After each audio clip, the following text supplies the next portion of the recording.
Alaikum and welcome back. You're just tuning into Women's AM this morning. I'm joined by Miriam and Tracy Mason to talk about menopause. Now, although menopause reflects a pivotal moment in our journey through womanhood, there's always been a huge stigma surrounding it, an idea that it's an unnatural nuisance, the experience of which is neither spoken about nor shared. And while symptoms vary from woman to woman, most of us will experience some of our bodies go through the change. So today we want to share experiences and exchange notes on how best to deal with this great event in our lives. Now, if you want to call up and share your experiences with us or want to give some advice or even ask questions to our special guest this morning, please do call in. The number is on your screen now. So Tracy, I'm going to come to you first. What is actually happening in our body when we're going through the menopause? Because I think a lot of us lack that basic understanding. Yeah, and we hear a lot about estrogen dropping, and there's a drop in estrogen in menopause. But what we don't hear about is progesterone dropping also. So from the age of about 35 to 38, our progesterone drops off dramatically. 38 to about 50, it drops off by 75%. Wow. Oh, wow. Now, progesterone's fat burning. So when I say this to women, they go, okay, that's what's happening. That's why it's more difficult to lose weight, you know, at 30 plus or late 30s. So progesterone's dropping off dramatically. Estrogen is dropping off, but nowhere near as much, only about 35% at that age rate. And it's the disparity between progesterone and estrogen that is causing these menopausal symptoms. And it's quite interesting because a lot of the times when people think menopause, they think about just the menstrual cycle has stopped. They don't think about all the hormonal processes that's going on with the bodies. And you said, you know, and that's when the symptoms start. But what are those symptoms? What are the things that we can look forward to? So when progesterone is dropping, fat burning.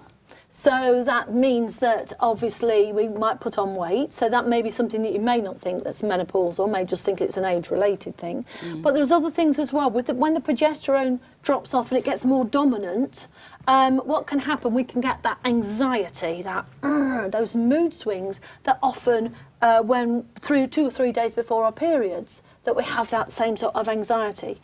But this is happening in a much more extreme way, because it's happening over a longer period and much more dramatically.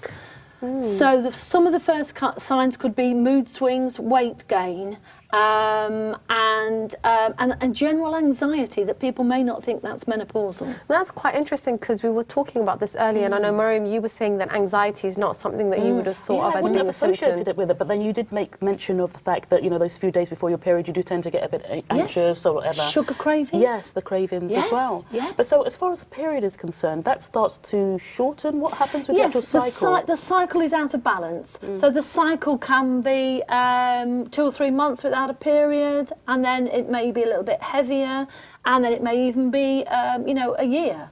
But actually, I was saying earlier, the menopause is only 1 day, which people are surprised. It's the last day of your last period. And that's the menopause. That is the menopause. When you haven't had a period for 1 year, and obviously we don't know when it's the last day of the last period, but 1 year that you have then been through the menopause. So then when we think about sort of some of the symptoms, like you were saying, like the mood swings and the hot flashes and all of that, so this is pre-menopause then rather than menopause itself? Menopause itself is 1 day. Yes, so everything is up to that. The run-up is peri. And then anything after that will be post-menopause. That's quite interesting because I wouldn't have made that distinction myself. Yeah. See, it goes back to the fact that as women, we still don't know enough about our own bodies. And again, that's because it's not spoken about as much as it needs to be. It isn't talked about. Because what you said earlier as well is that pre-menopause can start as early as 35. That's right, is that right? 35 these days, yeah. Gosh. 100 years ago, the menopause in the word didn't really exist because women weren't actually experiencing the symptoms they're experiencing today. And today it's starting earlier and earlier. And the symptoms are getting more and more extreme, probably even than our mothers or our grandmothers' symptoms. So are we right? I mean, we obviously thought that menopause was a 10-year thing, but are we right in saying that the perimenopause can last up to 10 years? Yes, it can last from 35, but normally it would be mid-40s. Right. Normally mid-40s to 50s, the perimenopause would start, and then it would go on till probably 60s. So we're talking 10, 15, occasionally 20 years. Oh, but, wow. but usually mid-40s, early 50s to 60. See, already now we know that we're completely wrong in the way that we think about menopause, just knowing that. And it's quite interesting because when we talk about sort of the mood swings and things like that, because obviously as women, some of us would have experienced sort of mood swings coming up, you know, the lead up to our period. Would it be the same sort of things that the same feelings that we would get? Very much, yeah, very much. A lot of ladies will say to me that the mood swing will be 1 minute they're fine and the next.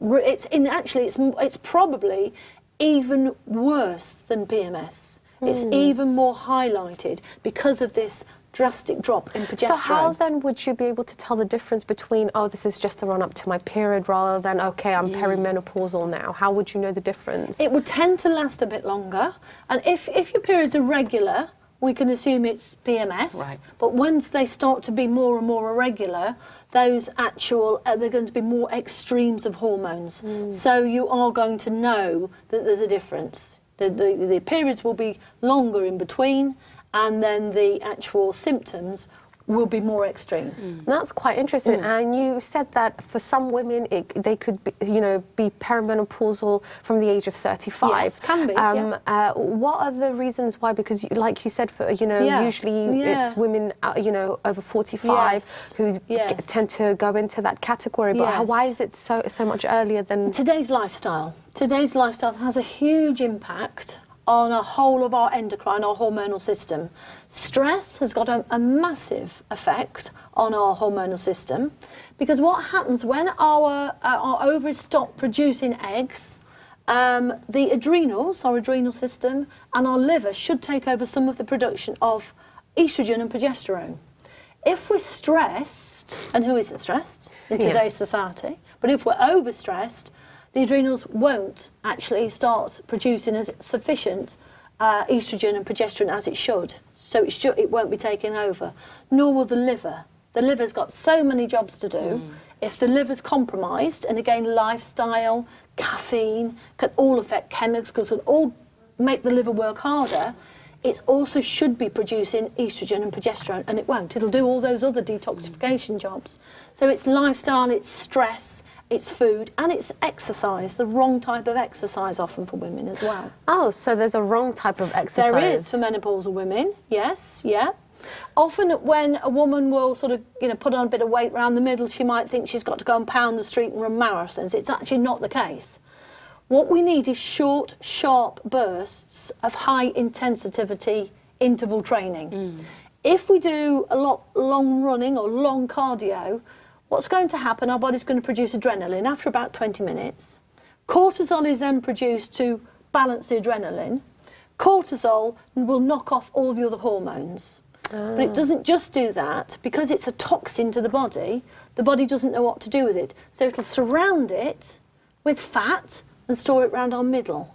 So we think we're doing great, but actually it's the wrong thing to do. So short, sharp bursts of high intensity, along with some resistance training as well, 30 minutes resistance training to keep our bones healthy, to stop calcium leaching from our bones, which can happen. That's quite interesting menopause. because we never tend to consider exercise, as something that we should kind of cater towards our gender specifically, because a lot of the times when we think about exercise, we don't think of it in that way. We just think about us getting fit, us losing weight and that sort of thing. So when we look at it, we look at it in the same way as anyone else would. You know, it would be about 20 minutes cardio, then doing some resistance and doing this and that and the other. And we don't tend to think about, okay, hold on, is this actually appropriate for my body? That's exactly it, and this is menopausal women, or perimenopausal we're talking about, particularly, that don't need to do those long cardio. So like you say,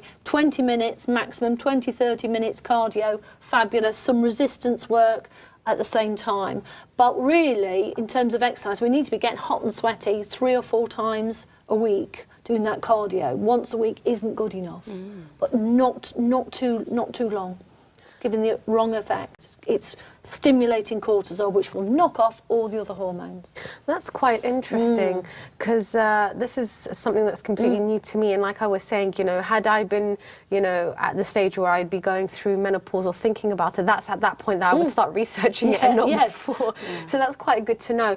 But in terms of things to consider, I suppose, if you're close to the age where you might be thinking, okay, you know, this could be me, you know, I'm turning 35 pretty soon, or I'm turning 40 pretty soon, and I need to start thinking about how to manage my health in a way that's going to ease me into that sort of stage of my life.